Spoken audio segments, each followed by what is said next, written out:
अगोदर किती वर्षापूर्वी आले होते? 6 वर्ष झाले का? 6 वर्ष झाले. 6 2017 18 मध्ये आलो. येऊन 6 वर्ष झाला. त्या टायमाला 1 हप्ताची आपली प्रोग्राम झाली होती. त्याच्यानंतर आपला संयोग नाही होत. ते येतोच पण ह्या टायमाला येण्याची काही शक्यता नाही. आता तुमचा फार मोठा सौभाग्य आहे. तुम्ही राहिलेला आहे ते करत आहे. तुम्ही भक्त होईल देवाशी तुमच्याशी देवाला प्रेम आहे, देवाशी तुम्हाला प्रेम आहे म्हणूनच ही संघ घडवला आहे. तर मला जे आज खास बोलवलं जिथे महाराजांनी सांगितलं कि आप इधर हो तो एक दिन आज का जो है 1 घंटे का दो. बड़े महाराज जी ने समय दिया है. बड़ी प्रसन्नता की बात है, बड़ी खुशी की बात है. देखो परमात्मा का गुणगान जितना भी करो उतना कम है. जितना परमात्मा का गुणगान करो उतना कम है. बहुत सारी कथा कहानियाँ परमात्मा के प्रति बनी हुई है. बहुत सारी बातें बनी हुई हैं. बहुत कुछ शास्त्र भी लिखे हुए हैं. अनेक अनेक शास्त्र अनेक अनेक भाषाओं में अनेक अनेक धर्मों के अनुसार अनेक अनेक संतों द्वारा लिखे गए. और बहुत सारी ऐसे भी ग्रंथ हैं जिनको संतों ने उल्लेख किया, विवेचन किया. उन ग्रंथों के आधार पर हमें और आपको समझाने का कोशिश किया.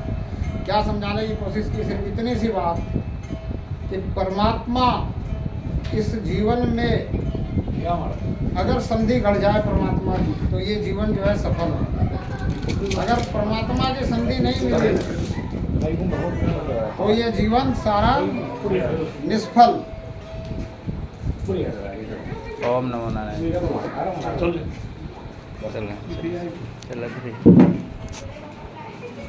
अभी हमारे राम गीते जी पहुंच चुके हैं. मैं इंतजार कर रहा था वहाँ. राम गीते जी वो सूत्रधार है जो जिसके कारण मैं लोनारवासी हो गया. तो पक्का ही हो गया लोनारवासी. आता जाता रहता हूँ पर धीरे धीरे लोनारवासी पक्का ही हो गया. और हो भी जाऊँगा और भी रहने लगूँगा. यहाँ ज़्यादा महीने में 15-20 दिन यहाँ रहता ही हूँ. आप लोग भी वहाँ आओ, मिलो.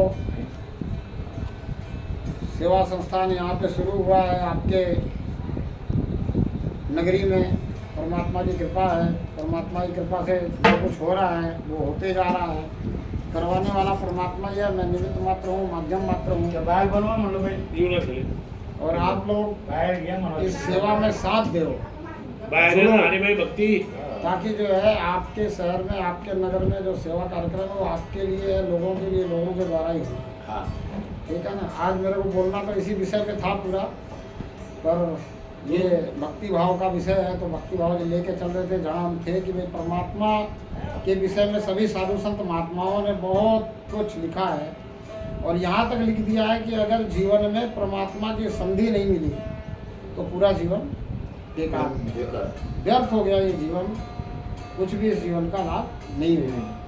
और इसी जीवन को, मनुष्य जीवन को सबसे उत्तम योनि इसलिए कहते हैं क्योंकि बुद्धि तो सभी प्राणियों के पास है.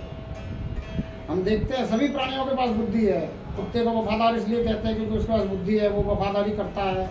और भी पशु पक्षी है, सबके पास बुद्धि है. पर विवेक जो है ये सिर्फ मनुष्यों में है.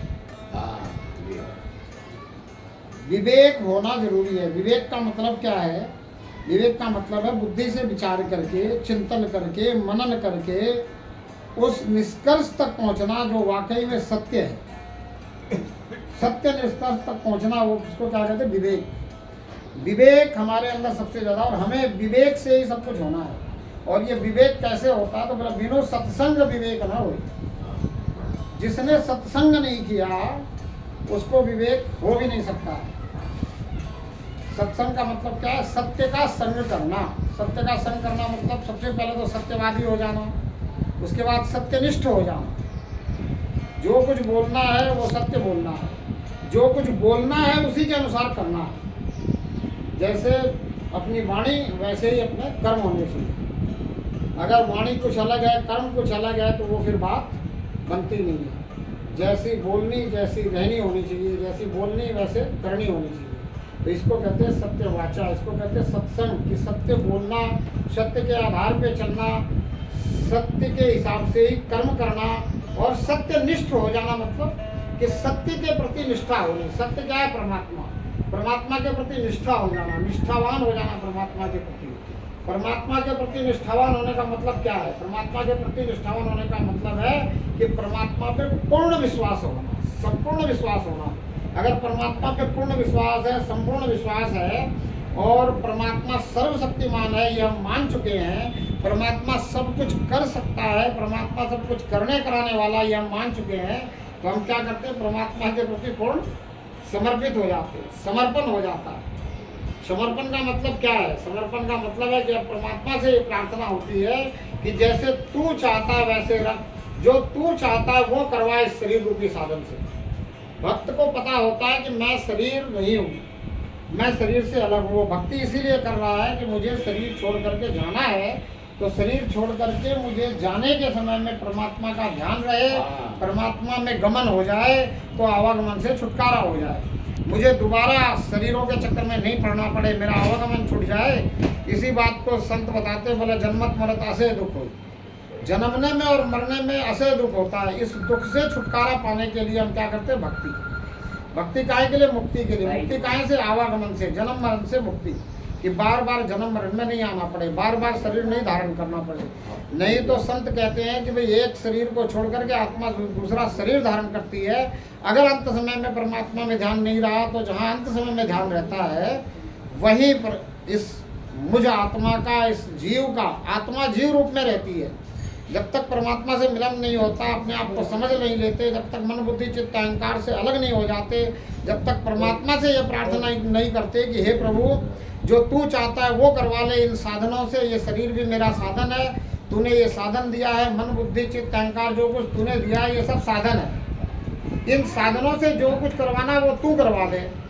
और मैं क्या करूं? तो मैं तुझे प्रार्थना करता रहूं, मैं तुझे देखता रहूं, मैं तुझे निहारता रहूं। ऐसी कृपा कर दे, ऐसी दृष्टि दे दे कि मैं शरीर से होते हुए को इस प्रकार से देखता रहूं, बिना लेकिन किंतु परंतु किए बिगड़ कि ये क्या हो रहा है, क्यों हो रहा है, कैसे हो रहा है, ये काम मेरा ऐसे क्यों हो रहा है, ये सब बातें न सोचते हुए सिर्फ इस बात का आभास रहे कि जो परमात्मा करवा रहा है वो अच्छा करवा रहा है, जो परमात्मा करवा रहा है वो अच्छे के लिए करवा रहा है, जो परमात्मा आगे करवाएगा वो अच्छे के लिए करवाएगा। परमात्मा कभी भी अपने भक्त का बुरा नहीं चाहता है, किसी का भी बुरा नहीं चाहता है। जिसका बुरा होता है वो उसके कर्मों के अनुसार होता है। और भक्त क्या होता है? भक्त कर्ता भाव में रहता ही नहीं है, भक्त करने वाला नहीं होता। बोले मैं कुछ नहीं कर रहा हूँ, करने वाला मैं नहीं हूँ, ये शरीर रूपी माध्यम से हो रहा है, ये शरीर साधन मात्र है, करवाने वाला तू है, मैं तो सिर्फ निमित्त दिखाई दे रहा हूँ, मैं तो सिर्फ निमित्त दिखाई दे रहा हूँ, करवाने वाला तू है। लोगों को दिखता है कि मेरे द्वारा हो रहा है, लोग मुझ में भ्रम करते हैं। कैसे कहा रहीमन दास ने? बोला भाई आप जो है हमेशा दान देते हो तो आपकी नीचे ही नैन रहती है, क्यों रहती है? तो बोले नीचे नैन इसलिए रहती है कि देनहार कोई और है, देवत है दिन रैन, लोग भरम मुँह पे करे ताते नीचे नैन। बोले देने वाला तो कोई और है, वो दिन रैन दे रहा है, जिसको जिसको देना है वो दे रहा है, देने वाला तो परमात्मा ही है। लेकिन लोग मुझ पे भ्रम करते हैं, लोग मेरे शरीर को देखते हैं, मैं माध्यम हूँ, मैं निमित्त मात्र हूँ, लोग मेरे ऊपर भ्रम करते हैं, इसलिए मेरी जो आंखें वो नीची रहती है देने के समय। क्योंकि देने वाला कौन है? ये परमात्मा है। ये परमात्मा सर्वत्र है, सब जगह है, कोई ऐसी जगह नहीं जहाँ परमात्मा नहीं है, कोई भी ऐसी जगह नहीं है जहाँ परमात्मा नहीं है। तो अगर हम जहाँ भी हैं, अगर हृदय से, मन से, अंदर से परमात्मा के प्रति झुकाव है हमारा, तो फिर सबसे अच्छी बात है। नहीं तो हम बच्चों को सिखाते हैं कि चलो भाई ये हमारे देवता है, ये हमारे परमात्मा है, इन पे झुको। क्यों झुकना सिखाते हैं? पहले झुकना शुरू करेगा। तो ये प्रथम सीढ़ी है मंदिर, प्रथम सीढ़ी है मूर्तियाँ जो हमने बनाई। किसकी बनाई? संतों की, भक्तों की, अच्छे महापुरुषों की, और उनको हमने भगवान कह दिया। उनको भगवान क्यों कह दिया? क्योंकि अच्छे लोग आज भी इस दुनिया में हैं। अगर किसी के लिए कोई अच्छा कर रहा है तो वो उसको क्या कहता है? बोला आप मेरे लिए भगवान ही हो। जो भी कोई किसी के लिए कुछ अच्छा कर रहा है, बहुत ज़्यादा अच्छा कर रहा है, 10, 20, 50, 100 लोगों के लिए अच्छा कर रहा है, तो वो क्या कहते हैं? बोले इस गांव का ये भगवान ही है। क्योंकि पूरी तरह से इस गांव को ये संभाल रहा है। इस गांव में समृद्धि लाने वाला ये है। इस गांव में से किसी भी प्रकार की कोई तकलीफ होती है तो उस तकलीफ में सहायता देने वाला कौन है? प्रत्यक्ष रूप में ये आता है, इसलिए उसको भगवान कह देते हैं। ऐसे हमने इन सबको भगवान कहा। ये कौन है? संत, महापुरुष, अच्छे कार्य करने वाले, समाज में सुधार करने वाले, समाज को सही दिशा देने वाले, समाज में जो है अच्छी तरह से हमारे पीढ़ी दर पीढ़ी समाज चलता रहे, इसके लिए क्या है? वो समाज सुधारक बन के सामने आए। उन्होंने समाज को सुधारने की कोशिश की। उन्होंने समाज के लोगों को बताया कि क्या करना चाहिए, क्या नहीं करना चाहिए, किस तरह से समाज में रहना चाहिए, सामाजिक व्यवस्था कैसी होनी चाहिए, क्योंकि जीते जी इस जीवन में सामाजिक व्यवस्था जरूरी है। हर व्यक्ति सामाजिक व्यवस्था में है, चाहे वो संत हो, संन्यास्त हो, गृहस्थ हो, महंत हो, या और किसी भी तरह से कोई फकीर हो या कोई बिल्कुल ही दिगंबर हो, वो सब समाज से जुड़े हुए हैं, सामाजिक व्यवस्था के अंतर्गत है। तो ये सामाजिक व्यवस्था को एक आयाम देने वाले, इसको एक निरूपण देने वाले, इसको एक सहज स्वरूप देने वाले जो संत हुए, हमने उन सबको जो है भगवंत करके स्वीकार किया। स्वीकारने का कारण क्या था? कि वो अच्छे थे। और आज हम अपने बच्चों को उनके प्रति झुकना सिखाते हैं, उनके बारे में बताते हैं, तो इसमें हमें बच्चों को वैसा बनने की भी शिक्षा देनी चाहिए। अगर हम कहते हैं कि भाई ये श्री रामचंद्र जी की मूर्ति है, ये सीता जी की मूर्ति है, तो हमें बच्चों को उनके बारे में बताना भी चाहिए कि रामचंद्र जी कैसे थे। तो बोला प्रातः काल उठे रघुराई, माता पिता शीश नवाई। वे प्रातः काल जब उठते थे तो रामचंद्र जी क्या करते थे? माता पिता के शीश नवाते थे, गुरुओं के शीश नवाते थे। गुरु मतलब कौन? जो कोई किसी भी प्रकार की शिक्षा दे, जो किसी भी प्रकार का इस जीवन में हमें जानकारी दे, किसी भी प्रकार की जानकारी देने वाला गुरु है। इसलिए कहते हैं प्रथम गुरु कौन है? माता, द्वितीय गुरु पिता, तृतीय गुरु शिक्षक, आचार्य, ऐसे अनेक गुरु। और जो आध्यात्मिक शिक्षा देने वाले हैं, जो अध्यात्म से जोड़ने वाले हैं, जो आध्यात्मिक राह दिखाने वाले हैं, मुक्ति की युक्ति बताने वाले हैं, उनको भी गुरु कहा है। लेकिन गुरुओं ने इतना भी कहा है कि भाई जब तुमको युक्ति पता चल गई, जब मार्गदर्शन हो गया, जब तुमको मार्ग पता चल गया, तो तुम्हें अकेले इस मार्ग पर चलना है। अब तुम्हें उस गुरु को पकड़ के नहीं रखना है। अब अगर तुमने उस गुरु को ही पकड़ के रखा तो बात नहीं बनेगी। क्योंकि हम अगर कृष्ण को देखें तो कृष्ण संदीपन ऋषि के आश्रम में जाते हैं, जा करके वहाँ शिक्षा लेते हैं, शस्त्र और शास्त्र की शिक्षा लेते हैं, अक्षर की जानकारी लेते हैं, वाक्य की जानकारी लेते हैं, शब्दों की जानकारी लेते हैं, भाषा की जानकारी लेते हैं। लेकिन जब एक बार संदीपन ऋषि के गुरुकुल से निकल जाते हैं, फिर गुरुकुल में कब जाते? कोई जिक्र है क्या गुरुकुल में जाने का? कोई जिक्र है क्या गुरु पूजा का, गुरु सेवा का? नहीं है।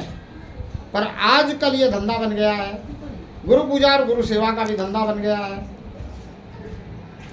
भाई गुरु की सेवा करनी चाहिए, लेकिन गुरु की सेवा कितनी और कब करनी चाहिए?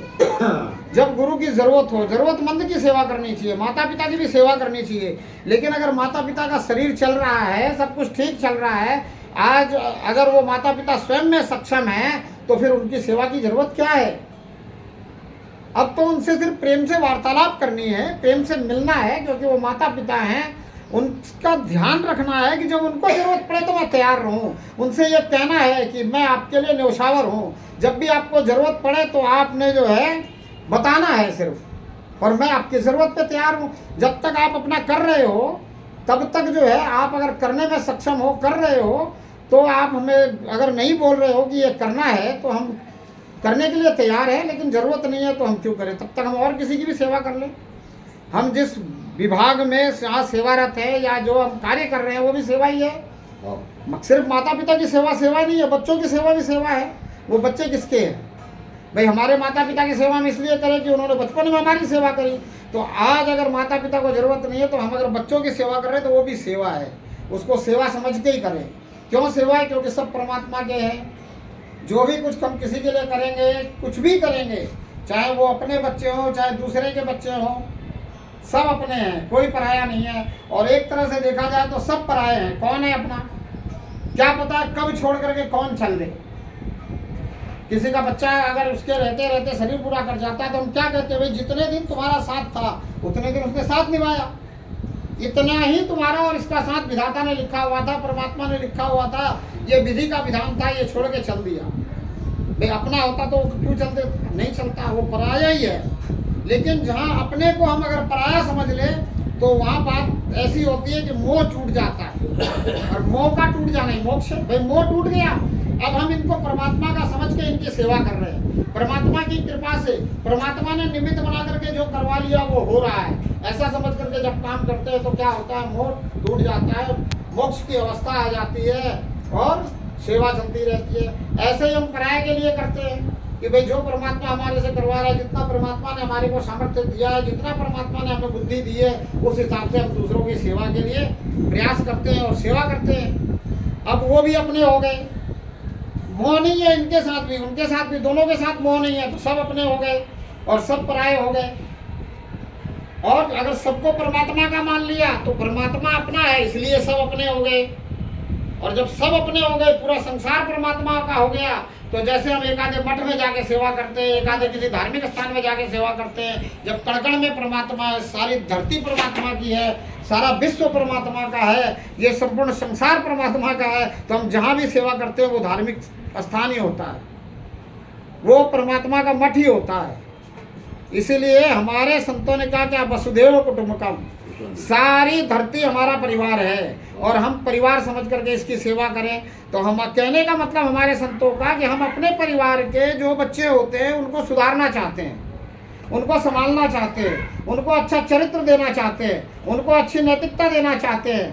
तो अगर पूरे विश्व को अपना परिवार समझ ले तो हम पूरे विश्व को सुधारना चाहिए, हम पूरे विश्व को चरित्रता देनी चाहिए, हम पूरे विश्व को नैतिकता देनी चाहिए। और लेकिन हम करते क्या है, हम सुधारते नहीं है पूरे विश्व को। हम क्या करते हैं, हम कहते हैं कि सारा संसार बिगड़ गया है, सब कुछ बिगड़ गया है, कोई सुधरने वाला नहीं है। अरे तुम सुधारने की कोशिश कर ही नहीं रहे, तुम इसे अपना परिवार समझ ही नहीं रहे, तो बिगड़ेगा ही। अगर तुम अपने परिवार के लोगों को भी सुधारने की कोशिश ना करो तो वो गलत संगत में जाएगा, तो बिगड़ेगा ही। तो मेरे कहने का तात्पर्य है कि हर व्यक्ति को संसार को सुधारने की सोच रखनी चाहिए और सुधारने का ठेका लेना चाहिए। कभी कभी कोई मेरे से बोल देता है, बोला आपने सुधारने का ठेका लिया है क्या? मैं कहा भाई मैंने सुधारने का ठेका लिया है, और ऐसा ठेका अगर सभी ले ले तो संसार सुधर जाएगा, संसार में प्रेम हो जाएगा, संसार में शांति हो जाएगी, ये लड़ाइयाँ बंद हो जाएगी, लोगों के अंदर संतोष आ जाएगा, और संतोषम परम सुखम, संतोष आ जाएगा तो परम सुख आ जाएगा। तो सबने ठेका लेना चाहिए सुधारने का। अब क्या कैसे सुधारे? तो मैं कहा भाई तुम एक आदमी को सुधारो, तुम एक व्यक्ति को सुधारना हो। अगर दुनिया के आधे व्यक्तियों को सुधारना शुरू करे तो सुधर जाएगा। कई लोग कहते हैं बोले बिगड़े हुए को सुधारना मुश्किल है। मैंने कहा भाई हमारे पास दो उदाहरण तो पक्के हैं, एक तो रत्नाकर का और एक अंगुलीमाल का। बिगड़े हुए ऐसे सुधरे कि आज हम उनको संत कह रहे हैं, आज हम उनकी लिखी हुई पुस्तकों को शास्त्र कह रहे हैं, और हम उनका पठन पाठन कर रहे हैं, हम उनका अनुसरण कर रहे हैं। हम उनका अनुसरण करके समझ रहे हैं कि हमारे परिवार में चरित्रता और नैतिकता आएगी, हमारे परिवार में चरित्रता और नैतिकता के कारण विवेक आएगा, और विवेक के कारण जागृत बुद्धि से अपने आप को सेवा में लगाने से समृद्धि आएगी, और समृद्धि आने से, जरूरत पूरी होने से संतोष आएगा, संतोष आने से सुख बुझेगा। तो जब ऐसे लोग सुधर सकते हैं जिसको दुनिया ने इतना बिगड़ा हुआ मान लिया था कि उससे डरते थे, और उनके पास जाने वाले संत को भी मना कर रहे हैं कि आप उधर मत जाओ। संत तो डरते नहीं, क्यों नहीं डरते? संत परमात्मा से जुड़े हुए होते हैं, परमात्मा की कृपा से ये जीते हैं, और ये इस बात पर पूरी तरह से अटल विश्वास रखते हैं कि जाको राखे साइया मार सके न कोई, बाल न बाका कर सके 100 जग बेरी होई। बोले पूरी दुनिया अगर बेरी हो जाए तो भी मेरा बाल बाका नहीं कर सकता।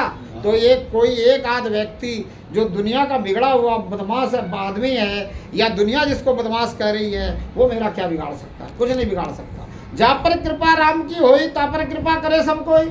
जिस पर राम की कृपा होती है उस पर सभी कृपा करते हैं। तो क्या पता वो भी मुझ पर कृपा ही करने लग जाए, क्योंकि जब सब कृपा करते हैं वो सबसे अलग थोड़ी है, वो सब में ही है। तो फिर जो प्रभु का भक्त है, जो परमात्मा से जुड़ा हुआ है, जिसको परमात्मा की जिज्ञासा है, जो परमात्मा की भक्ति मुक्ति के लिए कर रहा है, उसको तो दूसरे का सुधारने की कोशिश करनी ही चाहिए, सुधारने का ठेका लेना चाहिए। फिर क्या होगा? फिर दुनिया सुधर जाएगी, और ये नहीं कहना पड़ेगा कि दुनिया बिगड़ी हुई है। या ये नहीं कहना पड़ेगा कि दुनिया बिल्कुल बिगड़ चुकी है। आज भी दुनिया बिगड़ी हुई नहीं है मेरी नज़रों में तो, क्योंकि मैं जहाँ भी जाता हूँ वहाँ पे 100 में से 90 लोग अच्छे मिलते हैं, और 100 में से जो 10 लोग हैं जिनको लोग अच्छे कहते नहीं, वो मेरे लिए उनमें से भी 9 अच्छे होते हैं, यानी 99% मेरे लिए अच्छे हो गए। जब 100 में से 99 अच्छे हैं तो दुनिया बिगड़ी हुई कहाँ है? भाई राक्षस और देवता तो सतयुग में भी थे, तो आज भी मेरे हिसाब से तो सतयुग ही चल रहा है। अब 1% को सुधारने में अगर 99 लोग लग जाए तो वो सुधरेगा कि नहीं सुधरेगा? सुधर जाएगा। लेकिन गलती कहाँ है कि हम सुधारना ही नहीं चाहते, हम सुधार करना ही नहीं है। अगर एक गांव में रह रहे हैं और 5 लोग बिगड़े हुए हैं तो हम उनसे पीछे हट जाते हैं, उनसे दूर होते हैं। ये बेकार आदमी, इससे मिलो भी मत, इससे बात भी मत करो, इसको इससे चिपको भी मत, नहीं तो लोग भी मुझे बुरा कहने लग जाएंगे। अरे ऐसे कहने कैसे बुरा लग जाएंगे? चंदन के साथ में सांप लिपटा हुआ रहता है, चंदन को कभी विष आ जाता है क्या? नहीं आता। बोले चंदन विष व्यापत नहीं, लिपटत रहे भुजंग। ऐसे ही संत जन है, संत जन के साथ में बुरे लोग कितने ही लगे रहे, संत जन का कुछ नहीं बदलता, और उन बुरे लोगों में प्रभाव पड़ सकता है। संगत से रंगत आ सकती है। तो इसलिए मैं हमेशा अब जहाँ भी जाता हूँ तो थोड़ी सी सामाजिक चर्चा करता हूँ, और परमात्मा के साथ है ये सामाजिक चर्चा, क्योंकि सारा भार आपने परमात्मा पे अपना तो छोड़ दिया, थोड़ा सा परमात्मा ने आपको मालिक बना के भेजा इस दुनिया के, आप इस दुनिया के मालिक हो, आपको इस दुनिया की बादशाहत दी है, तो आप थोड़ा सा इस दुनिया के लिए कुछ अच्छा करो। भाई बोला क्या अच्छा करे? बोला पेड़ पौधे लगाओ जिससे पर्यावरण ठीक रहेगा। ठीक है भाई, आपने पर्यावरण तो ठीक कर लिया, पेड़ पौधे लगा दिया, उसमें आपको कोई दिक्कत नहीं है। जहाँ खाली जगह मिली वहाँ लगा दिया, कहीं सड़क के किनारे लगा दिया, और कोई काम कर लिया, बहुत अच्छा काम है ये, आपने पर्यावरण का सुधार किया। बोला और क्या किया? बोला अपने आसपास में सफाई रखो। ठीक है, अपने आसपास में आपने सफाई रखनी शुरू करी तो पूरी गली, पूरा मोहल्ला, पूरा नगर, और हो सकता है कि जहाँ जहाँ लोग हैं वो सब जगह साफ हो गई, सफाई भी हो गई, बढ़िया हो गई। तब आपने जैसे कचरे की सफाई करी, वैसे किसी के मन में अगर कचरा है तो उसकी भी सफाई करनी चाहिए। उसके मन में जो कचरा है उसकी भी सफाई करनी चाहिए। अब उसकी सफाई करने में हो सकता है कि उसके मन में तो कचरा है, तो वो आपको अगर कुछ देगा तो कचरा ही देगा। आप जाओगे सफाई करने, आप तो अच्छे हो, आप उसको कुछ अच्छा बोलोगे, हो सकता है वो सामने से गाली देगा क्योंकि उसके पास है ही कचरा। तो अरे उसके पास कचरा है, वो कचरा दे रहा है, तो आप उस कचरे को लो मत ना।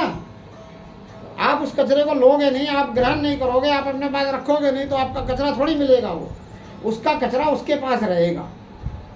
लेकिन आपको करना क्या है? आपको उस कचरे के ऊपर अपने विचारों का इतना प्रभाव और इतना दबाव डाल देना है कि वो कचरा दब जाए। जैसे अंधेरा हुआ है, अगर घनघोर अंधेरा हो, लाइट चली जाए, अंधेरा हो जाए एक बैग, हम सभी यहाँ बैठे हो, तो आजकल क्या है, सभी अपना अपना मोबाइल निकालेंगे और जला देंगे। अब सबने अगर अपना अपना मोबाइल निकाल करके जला दिया तो यहाँ उससे भी ज़्यादा रोशनी हो जाएगी जितना 1-2 बल्ब जलने से था। क्या किया हमने उस अंधकार को बाल्टी से निकाल करके बाहर तो नहीं फेंका, हमने उस अंधकार को हटाने की कोशिश नहीं की, हमने प्रकाश करने की कोशिश की। तो हमें उसके अंदर के कचरे को हटाने की कोशिश नहीं करना है, उसके अंदर अच्छाई डालने की कोशिश करना है, उसके अंदर अपने अच्छे शब्दों को डालने के प्रयास करना है, अपने शब्दों के प्रभावों को डालने के प्रयास करना है। ये देखो धनुष कैसा होता है? होठ के जैसा होता है कि नहीं? धनुष देखा किसी ने? धनुष कैसा होता है? होठ के जैसा। ये धनुष है, और शब्द रूपी बाण, आप इस धनुष पर चढ़ा करके शब्द रूपी बाण जब चलाओगे और जब उसके अंदर को जाके वो घाव करेगा तो उसके अंदर जो है कुलबुलाहट होगी कि नहीं होगी? और जब उसके अंदर कुलबुलाहट होगी तो वो क्या करेगा? सामने वाले व्यक्ति के ऊपर अपने भी वाण छोड़ने शुरू करेगा। तो आप वाण क्यों छोड़ रहे हो? उसको सुधारने के लिए। आप शब्द रूपी तीर क्यों मार रहे हो? उसको सुधारने के लिए। वो आपके ऊपर बाण क्यों छोड़ेगा कि ये सामने से भग जाए? ये मेरे को समझता क्या है? ये मेरे को सुधारने क्यों आया है? मैं तो पहले से ही सुधरा हुआ हूँ। क्योंकि हर कोई व्यक्ति को अपनी अपनी गलतियाँ दिखाई नहीं देती। गलतियाँ सबके अंदर होती है। किसी को लोग अच्छा कहते हैं, किसी को बुरा कहते हैं। गलतियाँ सबके अंदर होती है। मेरे अंदर भी कुछ ना कुछ गलती है। हालांकि रामगीते जी मुझे संत कहते हैं, आप मुझे मेरे कपड़े को देख करके संत कहते हैं, कोई मेरे विचारों को सुन करके संत कहता है, लेकिन गलती सबके अंदर रहती है। किसी को पता होना चाहिए, एक्सेप्ट करना चाहिए कि मेरे अंदर गलती है। और उस गलती का सुधार करना चाहिए। अब उस व्यक्ति को पता नहीं है कि गलती है तो वो सुधार कैसे करेगा? वो तो कहता है मैं तो दुनिया का सबसे अच्छा आदमी हूँ, मैं जो कर रहा हूँ वो बिल्कुल सही कर रहा हूँ। तो क्या करोगे? वो आपको गालियाँ देगा, आपको गाली देगा। आप लो मत, आप उसको उसके पास ही रहने दो। आप उस पर कोशिश करते रहो कि इसका अंधकार जो है वो दब जाए, छट जाए, प्रकाश जो है शब्दों का, जो ज्ञान का, जो जानकारियों का, वो इसके तक पहुंच जाए, जिसके कारण जो है इसके अंदर सुधार हो जाए। तो क्या होगा फिर? दुनिया सुधरेगी। एक बुरा आदमी 10 आदमी को बुरा बना सकता है कि नहीं? तो एक अच्छा आदमी एक आदमी को अच्छा नहीं बना सकता ना। एक बुरा आदमी 10 आदमी को बुरा बना सकता है, ये हम मानते हैं। तो एक अच्छा आदमी एक आदमी को अच्छा नहीं बना सकता क्या? तो दुनिया में कितने अच्छे आदमी हैं? 90% अच्छे हैं। भले उनके अंदर थोड़ी थोड़ी कमी होगी, लेकिन वो है अच्छे।